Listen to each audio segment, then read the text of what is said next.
नमस्कार बच्चों, स्वागत है आपका रविंद्र क्लासेस में। बहुत दिन हो गए सब आए हम लोगों के वीडियोस। बच्चों ने बहुत इंतजार कर लिया, कई दिन से हमारा प्रोसेस स्लो था, हम मानते हैं, मुश्किल है, हम आपसे सॉरी बोलते हैं। बहुत लेट हो गया है, बच्चों के पेपर आ गए हैं, बच्चों की बहुत सारी क्वेरीज हो रही है कि सर हमारे लेक्चर्स आपके नहीं मिल रहे, हमें वीडियोस नहीं मिल रहे, हम लोग पढ़ नहीं पा रहे।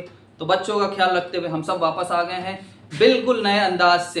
अब आपको रविंद्र क्लासेस यूट्यूब चैनल पे हमारे टीचर्स आपको कुछ बदले हुए लेकिन सेम एटीट्यूड के साथ कि आप लोग का जितना से ज्यादा आपको पढ़ा सके, आपकी हेल्प कर सके, हम वापस आ चुके हैं कुछ नए चेंजेस के साथ। आप लोग अभी हम लोग को देखेंगे। आज आपको क्लास 10th का पहला टॉपिक मिलने जा रहा है जो है आपका क्या, क्लास 10 का आपका रियल नंबर। क्या आपका रियल नंबर आपका पहला चैप्टर है। चलिए स्टार्ट करते हैं। सबसे पहले बात कर लेते हैं कि रियल नंबर होते क्या हैं। So all the numbers on the number line including rational और रैशनल नंबर। ठीक है, रियल नंबर का मतलब वो नंबर जो क्या हो, एक नंबर लाइन पे हो, उसको हम लोग उसमें रैशनल और इरैशनल नंबर होते हैं। क्लास 9 के लेक्चर में मैंने आपको बताया था रैशनल इरैशनल, याद करो बच्चों, बताया था ना, होगा आगे बता दूंगा। रैशनल हमारा 1/2 -3 0.75, ये सब हमारे क्या हैं, रैशनल हैं। और इरैशनल √2 या पाई। याद करो बच्चों, 9th के लेक्चर वाले में आपको मैंने पढ़ाया था टर्मिनेटिंग, नॉन टर्मिनेटिंग, रिपीटिंग वाले पढ़ाए थे।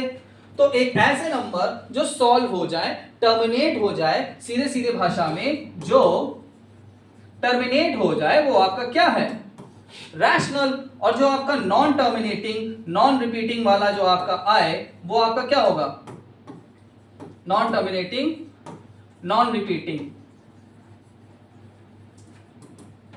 ठीक, नॉन टर्मिनेटिंग, नॉन रिपीटिंग आपका इरैशनल नंबर में आता है मोटे मोटे हिसाब से।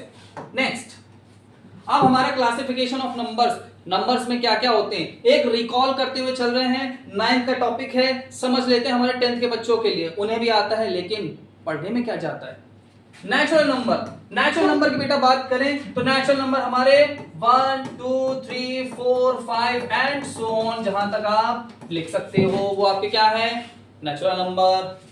होल नंबर को हम लोग W और नेचुरल नंबर को N से डिनोट करते हैं। होल नंबर W में आपका 0 1 2 3 4 5 ऐसे करके आपके नंबर आ रहे हैं।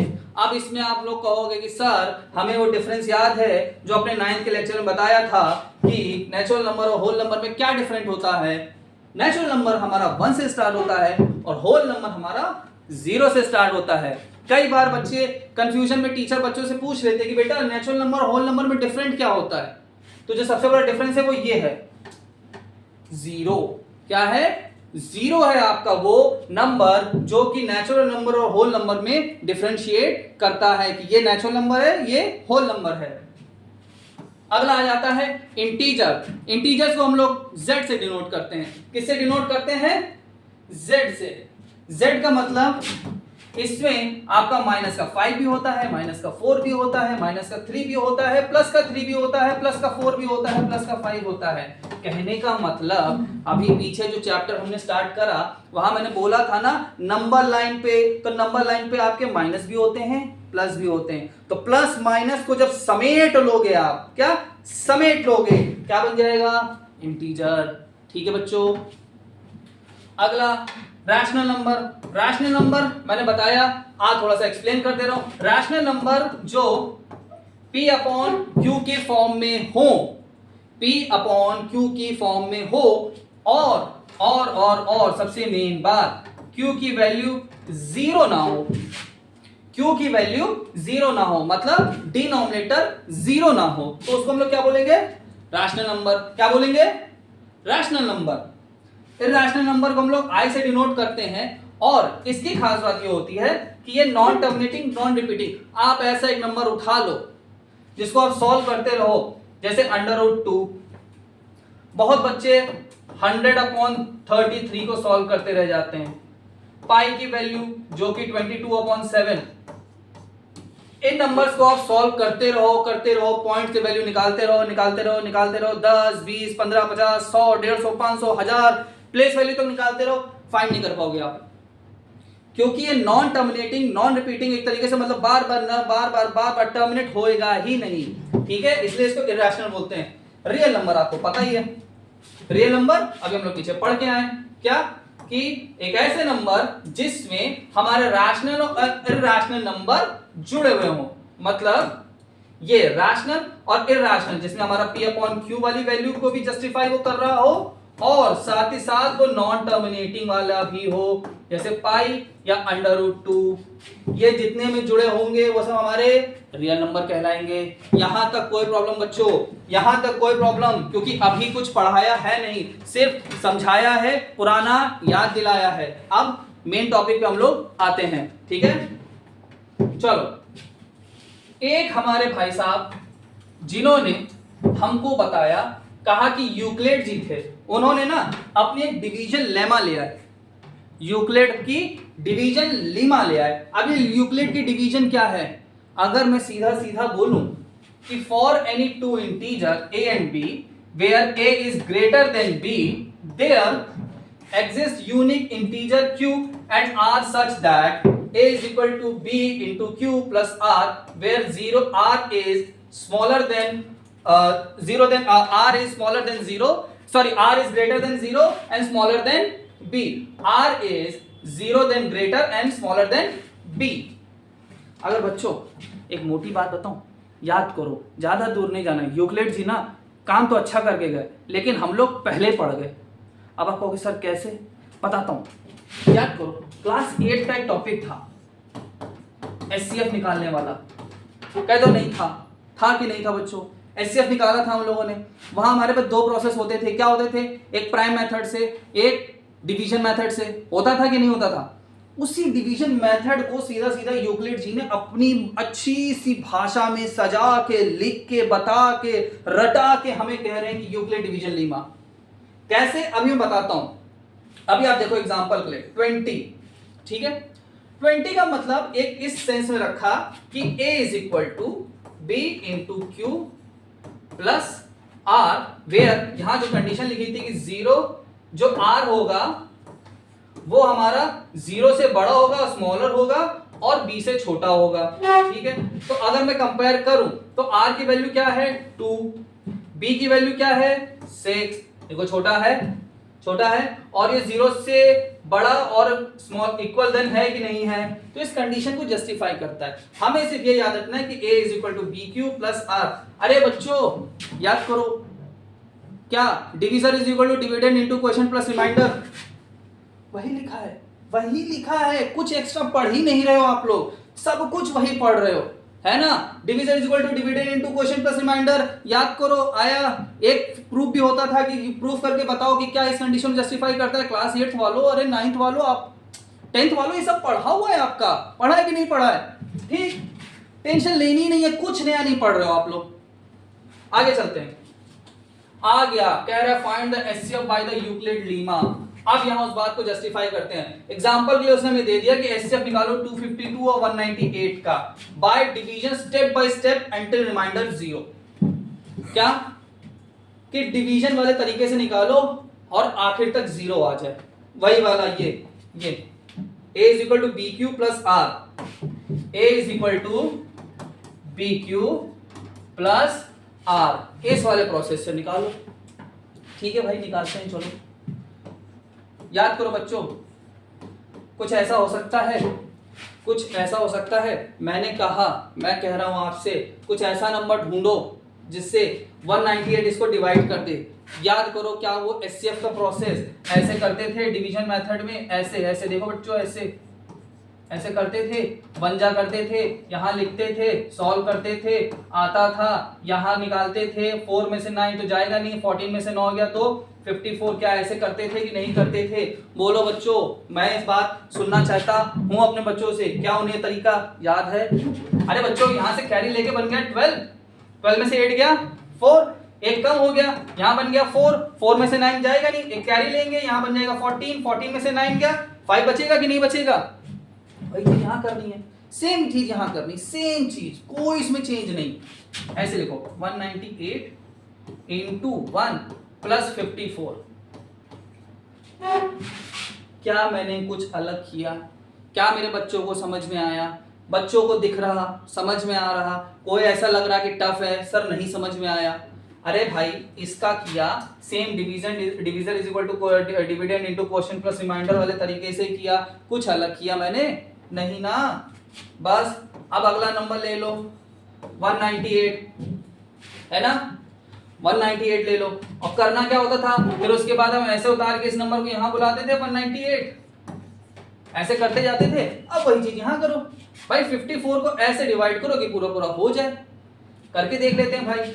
हमें इतना 54 का टेबल तो मेरे किसी बच्चे को नहीं आता होगा, तो मैं उनका टीचर, मुझे भी नहीं आता होगा, मैं भी करके देखूंगा। भाई नंबर कटने नहीं चाहिए। 4 2 जा 8, 5 2 जा 10, 108। अगर मैं इसको 4 टाइम करूं तो 4 4 जा 16, 5 4 जा 20, 216 ज्यादा जा रहा है। इसका मतलब एक बार 3 बार और करके देख लेते हैं।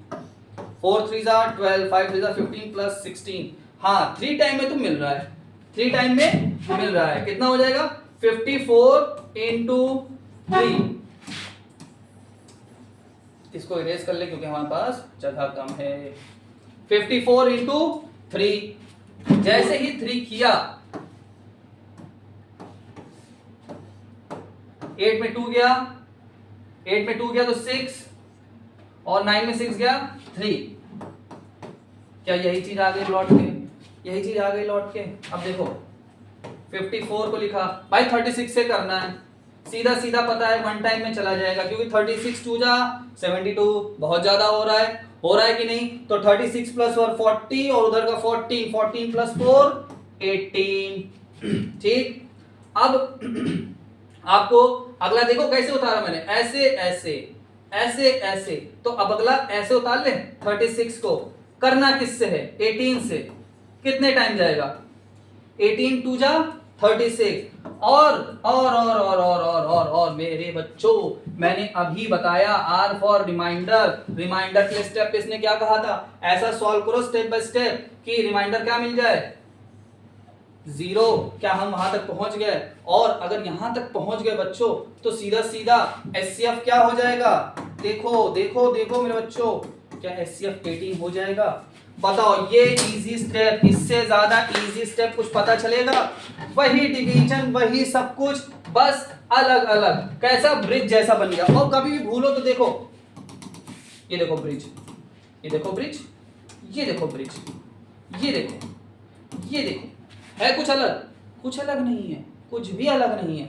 जो रिमाइंडर बचे उसी को अगले से कर दो, जो रिमाइंडर बचे उसी को अगले से कर दो, जो रिमाइंडर बचे उसी से कर दो, आखिर में 0 आ जाएगा। है इजी कि नहीं इजी? अगर बच्चों नहीं समझ में आए तो चलो एक और एग्जांपल देखते हैं। ठीक है, ये समझ में आया? अगर ना समझ में आए, अगर बच्चों नहीं समझ में आए तो कमेंट सेक्शन में एक बार लिख देना आप लोग कि सर ये हमें नहीं समझ में आया, एक बार फिर से आप बता दो, क्योंकि इसके क्वेश्चंस तो मैं भी कराऊंगा, ठीक है, और होमवर्क भी दूंगा। आपको कोई डाउट लगे पूछ लो।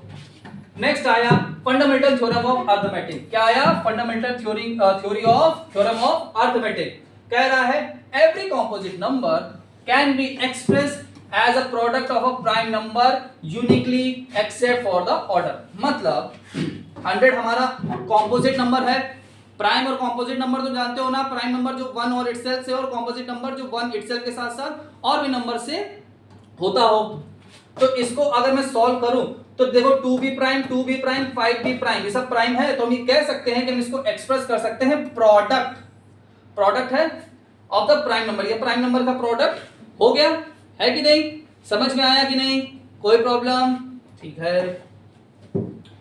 अब एलसीएम और एचसीएफ प्राइम फैक्टराइजेशन मेथड से करना है, ठीक है। 36 को, क्या 36 को हम 2 की पावर 2 इंटू 3 की पावर 2 लिख सकते हैं? 48 को हम 2 की पावर 4 इंटू 3 लिख सकते हैं। भाई सॉल्व करो प्राइम मेथड से, प्राइम फैक्टराइजेशन मेथड। अरे ऐसे बच्चों, अब ये मत कहो कि आप लोग को सर ये भी हमें आप बता दो, ये मेरे बच्चे ऐसा कहेंगे तो फिर मुझे फिर अच्छा नहीं लगेगा।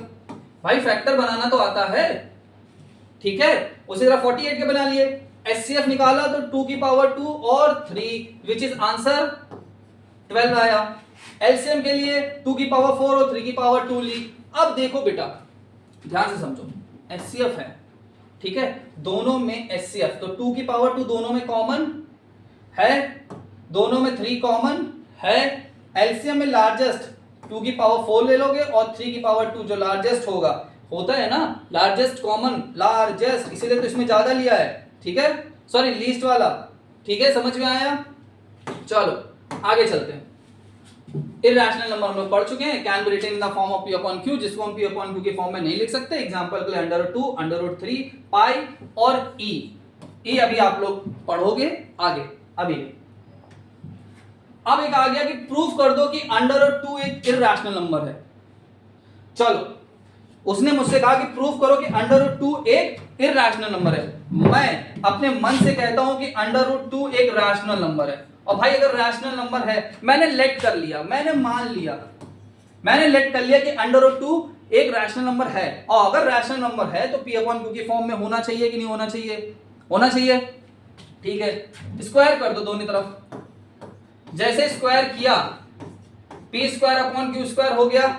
ये तो बच्चों को समझ में आ रहा होगा ना, जैसे करोगे तो 2 is equal to p square upon q square, जो यहां स्टेप लिखा हुआ है हमने लिया कि लोएस्ट टर्म के हिसाब से स्क्वायर किया, ये आ गया p square is equal to 2q square भी आ जाएगा अगर मैं चेक करूं, और अगर चेक करूं कि p इज इवन और q इज आल्सो इवन, सो ये कॉन्ट्राडिक्शन हो जाएगा, बात फंस जाएगी। p और q की बात अगर फंस गई और इस तरह से अगर निकल गया तो भाई ये तो समझ में आ गया कि ये रैशनल नंबर नहीं है। और अगर रैशनल नंबर नहीं है तो बच्चों क्या होगा?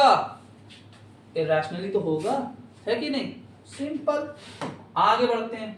डेसिमल एक्सप्रेशन आपको पता है कि टर्मिनेटिंग होता है, ये बात जो मैंने पीछे बताई थी। नॉन टर्मिनेटिंग रिपीटिंग वाला होता है जिसको आप सॉल्व करते रहो, 1/3 मैंने बोला था, इसकी जगह मैंने बोला था 100/33, उसी का एक स्मॉलर वर्जन है, ठीक है। Irrational number non terminating and non repeating number होते हैं, ये बात मैं अभी आपको बता चुका था। अब इंपॉर्टेंट पॉइंट जो याद करने वाले हैं, क्या? All natural numbers are the real number. जितने भी नेचुरल नंबर होते हैं वो रियल नंबर होते हैं।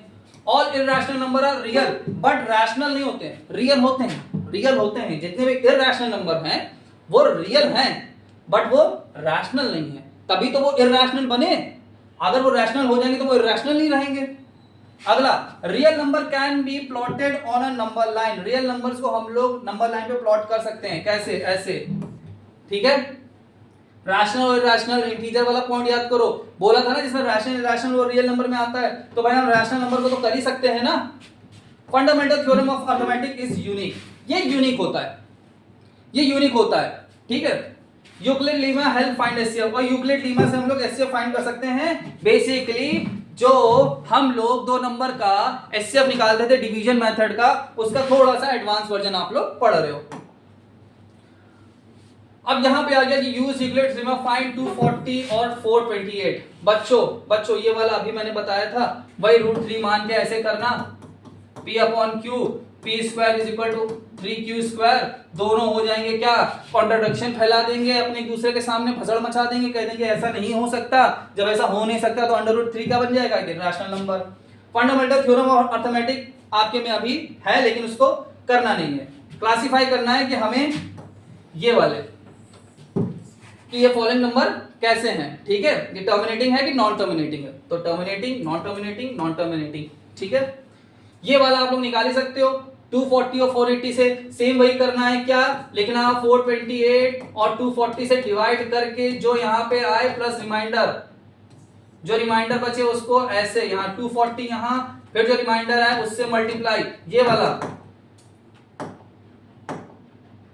कहां गए बच्चों? ये वाला देखो, सेम यही प्रोसेस, यूक्लिड लीमा। ये मेरे बच्चों आप लोगों के लिए क्या है? होमवर्क है, ये आपका होमवर्क है। इसका मुझे आंसर आप लोग बताओगे, इसका मुझे आप लोग आंसर बताओगे, इसका आंसर क्या होगा, ठीक है। आज की क्लास बच्चों बस इतना। आपने जो वीडियो देखा उसके लिए बहुत बहुत आप लोग को थैंक यू। एक चीज आप लोग मत भूलना, प्रॉब्लम हो, कोई डाउट हो, कुछ बताना हो, कुछ कहना हो तो प्लीज जरूर आप हमें सब्सक्राइब करें, कमेंट करें, लाइक करें और उन बच्चों तक जरूर पहुंचाएं जिनको इसकी ज्यादा जरूरत है। मैं आपसे मिलता हूं नेक्स्ट वीडियो में, तब तक के लिए कीप प्रैक्टिसिंग, कीप लर्निंग।